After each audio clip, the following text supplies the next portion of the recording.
Hey guys, Ash here, coming at you today sharing a new farming strategy that's actually viable. In today's episode, I'm hopefully going to convince you that Pekkas equal the best Dark Elixir farming strategy in the game right now. Now, there's a few reasons behind that, and namely, it's because you just saw flash on your screen the new Pekka troop training time. Now that Pekkas have been reduced to only 15-minute training time, I've been combining them with a Super Queen type army that takes about 45 minutes to cook. You'll see yesterday, I actually made over 100,000 Dark Elixir, and if you extrapolate that over a 12-hour period, I could have made over 130,000 Dark Elixir during that time period, considering I am in Master 3 when you add in that Dark Elixir bonus, which is, I believe, 550.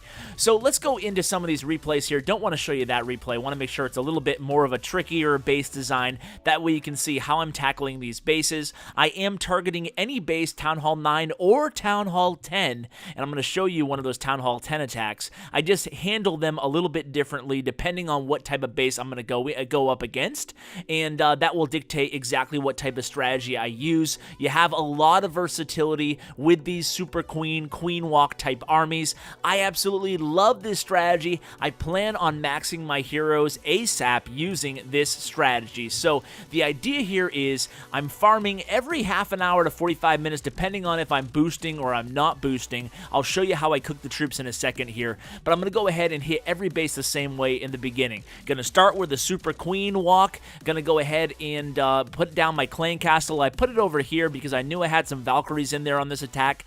Then you want to use about half of your wizards or so to set up that funnel, and then the rest of your wizards will follow the Pekkas into the core of the base. That's usually, obviously, where the Dark Elixir is located. So here you can see I've created the funnel with those wizards and the Valkyries. If you don't have Valkyries, you can even use one Pekka to actually create that funnel, act as a meat shield, and then surround a few wizards behind that Pekka. Or you can use giants if you want to. There's a lot of flexibility, but the main thing is still important. You want to get your king, and you want to get eventually your queen, and of course, mainly, you want to get the 3 Pekkas into the core of the base, take down that Dark Elixir, and more often than not, when you're using 4 Pekkas, especially if you have them at level 3 or higher if you're Town Hall 10 or 11, you're totally going to wipe out most of these bases. Now, the cool thing about this strategy, like I said, is as a Town Hall 9, I'm actually able to hit any Town Hall 10 base that I want to, and I'll show you how to do that as well. The only difference being is you're not going to 3-star these Town Hall 10 bases more often than not.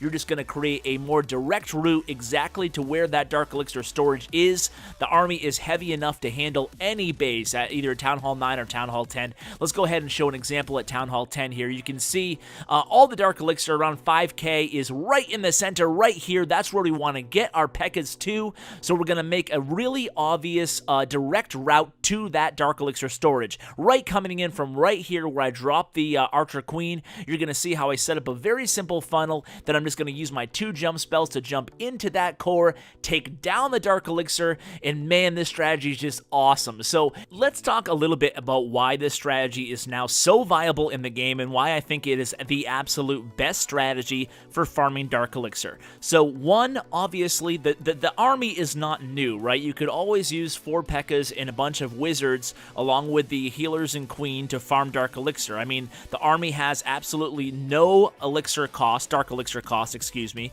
It is rather heavy on the elixir cost, especially if you are using wizards, as I prefer to do. But with the new troop training times, you can actually get 15 to 20 of these attacks in a day. And if you want to boost, even if you're not going to be by your device 24/7, I'll be honest with you guys, at work, I'm able to attack maybe once per hour or so, once per hour, once for 45 minutes. If you go back and look at my attack log, you'll see there was around 40 minutes to an hour between most of my attacks. So throughout the day, throughout my work day, if I can get 8 to 10 attacks in, that's awesome. And then when I'm home, I'm able to maybe boost for an hour. I'm able to get an additional 4 or 5 attacks in. You can end up getting 20 to 30 attacks in if you're a really active player. And guess what? If you're not an active player, you can still use this army. It's still going to be the strongest army you can possibly use. Maybe right up there rivaled with a Valkyrie army right now. But with Valkyrie armies, they're an awesome farming army for Golden Elixir. They're they're just not obviously ideal for farming Dark Elixir. You end up treading a lot of water and making really small and slow gains with the Valkyrie army, such as I actually have cooking right now. Let me go ahead and get rid of this army, then I'll show you how I cook up this army and just show you why it's so effective now. So obviously, A, it's really a really heavy army, and B, it is much faster to actually cook now. That's why it's incredibly viable, because before, sure, you could farm maybe 40, 50k Dark Elixir a day if you were lucky with this type of army. You could cook it up before you went to sleep, and it would be ready in the morning. Now, with these 15-minute cook times and these 5-10-minute cook times for healers and wizards, it's a total game changer, an absolute game changer as far as just being able to farm almost constantly throughout the day. Let's thank our clanmate here, and you can see how I'm cooking up this army in my barracks here. So I generally make 2 Pekkas and a couple wizards in 2 of my barracks, and then the other 2 barracks in one I'll make 1 healer and about 9 or 10 wizards, and then the other one I'll put 3 healers, then the rest of the wizards in there, and then I'll turn off the game, and about, like I said, around 40-45 minutes later, the army is ready to go, and no matter what level your heroes are, with the new hero regen times, the heroes will be up and ready to go for every single raid. Now, if you don't have your heroes up, if they're upgrading for whatever reason, I'll go ahead and recommend you watch my Valkyrie farming video. I really love this rotation of farming my heroes, my Dark Elixir for my heroes rather, with this Pekka army, and then when I upgrade them, I'll switch to Valkyries because they're still really powerful. A mass Valkyrie army can totally take care of most of these Town Hall 9 villages. As soon as I find the replay that I want to, I'll show you another replay. Okay, so we'll get into this replay here. So I'm going to start again. It's very simple, guys. You're going to start with the Queen Walk. I would advise that your Queen is at least level 10, preferably closer to level 15 to do a Super Queen strategy.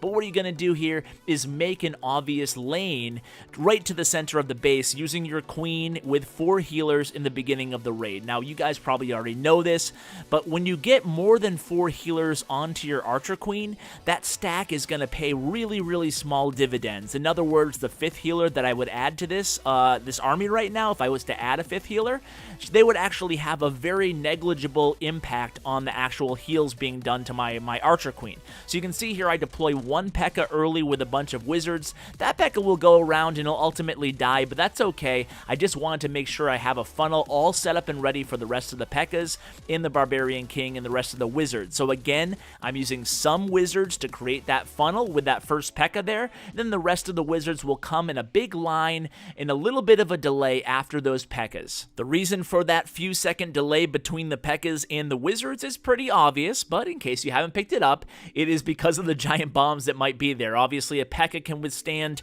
every single giant bomb in the entire base, but wizards will die, so make sure that line of wizards, you're waiting a little bit before you deploy them.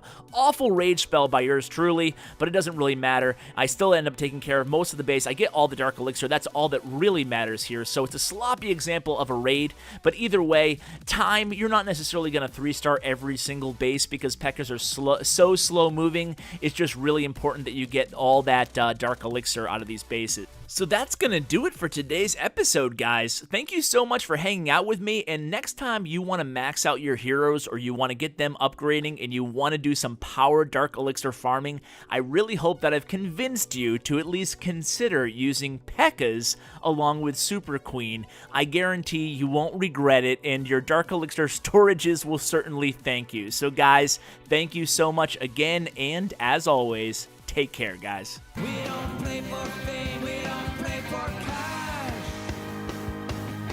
We just play for the glory and the crash of the ash.